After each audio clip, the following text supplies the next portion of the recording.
You're good to start, right? Mm-hmm. Mr. Heidemann, Dan Heidemann. I am sitting here at Archbishop Hoban High School with one of my favorite students, Anaya, who is filming for me today. She unfortunately drew the short straw in helping Mr. Griffith get this established. That's me, I'm TK Griffith.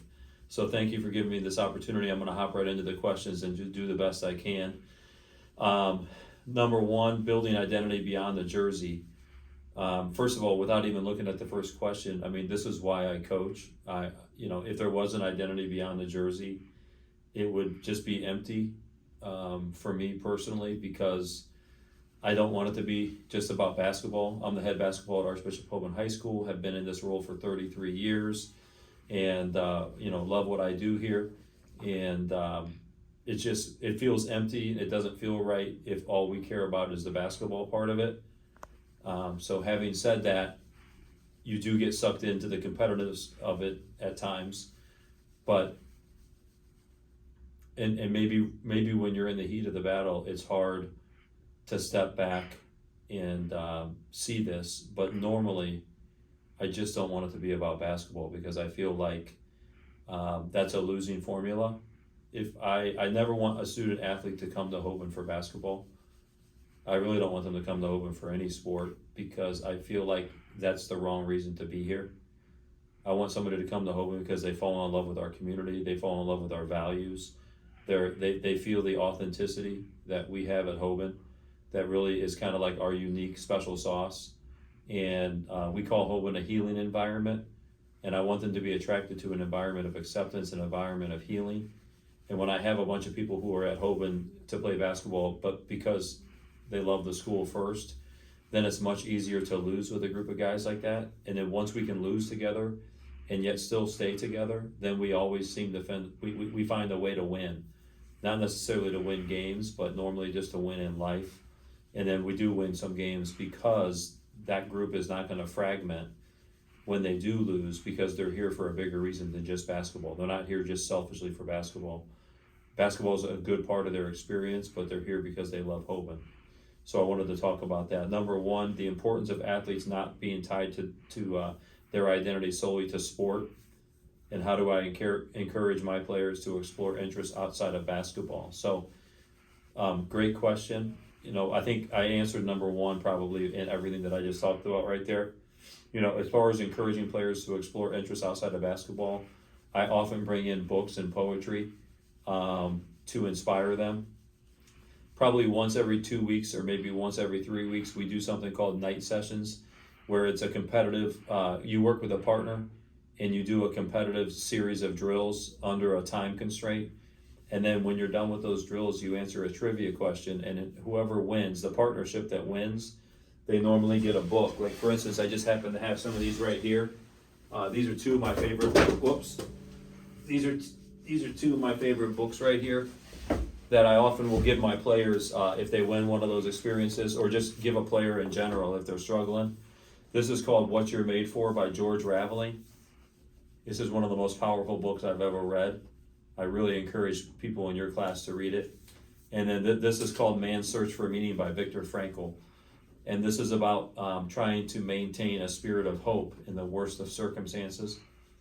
And in fact, I'm going to drop one of these off to somebody right now who's going through a cancer battle, and I just found out about it a few days ago, and we were talking about this book together.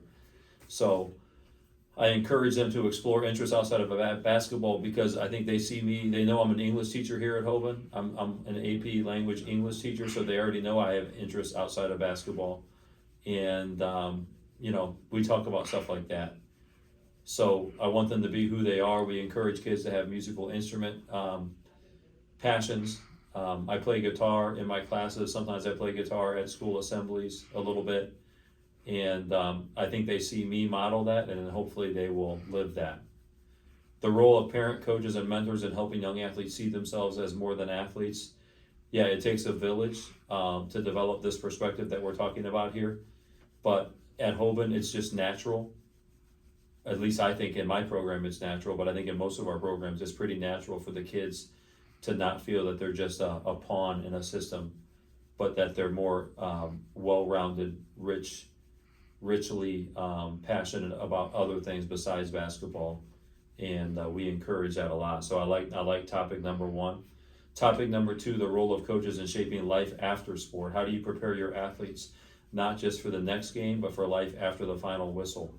I think my answer to this one, Dan, in class, I'm not sure if I'm speaking to a class or to an individual here, but my answer to this one is that everything we do is to teach for life after the final whistle. And that comes from how do we handle adversity? How do we handle tough conversations? How do we handle the truth and be truthful with people in a way that's still respectful and maintains the dignity of the individual? We talk about a lot of our core values like zeal. How do we live with zeal? How do we be people of divine providence? How do we be people of discipline? How do we be people of hope even when hope seems like it's gone? How do I have a non-glamorous spot on my team? I was a guy who never played much. Dan, you remember that? I kind of rode the bench mostly. Had a couple good moments here and there, but that's about it. But that taught me a lot more about life than it would have taught me to be a star, because those humbling experiences are the ones that really mimic real life, because they're hard. Like when you get up to change diapers at 2 a.m. and 4 a.m. for your little baby daughter or baby son, nobody's going to write an article about you the next day. You're not the star of the show. You're just a role player getting the dirty job done that needs to be done in raising a child. The next question is, what values and lessons do you emphasize in your program that go beyond basketball? I feel like I'm answering the same question again and again, but again, I think core values are really important. A never say die attitude. Collaboration is a force multiplier. I believe in that one. Humility and being able to say I'm sorry, because a lot of times in the heat of the moment, we might get after each other. We might lose our temper. That's human. We're gonna have some bad moments. But how do we go beyond basketball by teaching people to just have basic humanity with each other? To say, I'm sorry, my bad, I didn't mean to treat you like that yesterday. Here's why I was frustrated, and to try to talk out our feelings and be responsible for our actions and our feelings. But treating each person on the team like they're a valuable member of the team is another big one there. In fact, that might be the most important thing. I even want the underdog on the team. I want the kid that doesn't play at all to feel just as important. And of course, that's hard to do because he wants to play too. But I think we can still make them feel valued. Reflections on how coaching has changed over the years regarding athletic development. Yeah, it has changed a lot. Coaching 30 years ago when I first started probably wasn't year-round like it is today. If you're not going year-round for the most part right now today, you're falling behind, or at least you feel like you're falling behind. I don't like that. I don't like the specialization. In the past, kids would come from one sport into another sport, and in each sport they would learn a new role and play a different role on that team than they might have played on the other team. So maybe in football they were a backup wide receiver and they hardly ever played, and then in basketball maybe they were my starting point guard. And they had to learn different responsibilities there because they were giving the team, they were sharing different talents with the team. And they had to adapt and learn how to evolve in those different situations. Going back to basketball being year-round now, again, I don't think it's all that healthy. So one thing that I try to do in our program is try to figure out a way to keep it fun all the way till the end of February. I believe that has helped us have success the last 4 years because we do try to limit the time on the practice floor as the season gets longer and longer and longer. Maybe like 90 minutes, maybe more film. Maybe trying to find ways to change up our drills and keep it fresh. So again, there's so many ways it's changed. AAU basketball has changed the culture. There's a lot of ways it's changed, but as much as it has changed, it's still the basic same fundamentals, which is relationships with players developing a sense of team with a group of guys that they may or may not spend a lot of time with, sacrificing something for the good of the group, and trying to influence people's lives in a positive way through the sport of basketball. That has not changed. Finally, Dan and class or whoever I am delivering this to, if I could go back and tell my younger self or your players one thing, first of all, I was probably insecure as heck for a long time, still am, but you get less and less insecure, a little bit less insecure as you get older.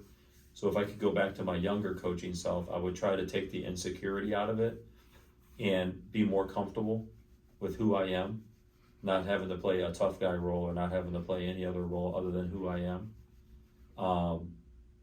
I would also maybe tell my younger self that in the big picture of this, it doesn't matter as much in a way of your wins and losses don't necessarily matter. It's more about building a sense of team and giving these kids some cherished memories. Accountability is part of it. The rigor is part of it. But I guess I would tell myself not to take myself as seriously. I think early on I really thought this was all there is in life. And I feel like the less pressure I put on this, the more success we've had. Because my players maybe can feel a sense of relaxedness, or even though I don't know if relaxation, I don't think relaxedness is a word, guys.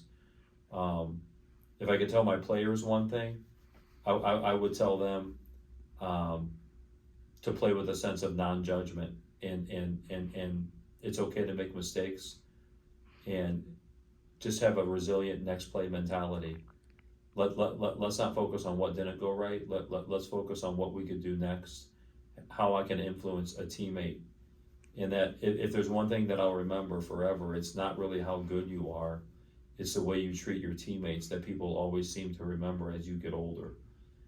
So I really want them to remember it's really how you treat your teammates that is the key to how you will be remembered at your 30th reunion, your 40th reunion, and all that stuff. It's not so much, that you were able to dunk a basketball or had a great fadeaway.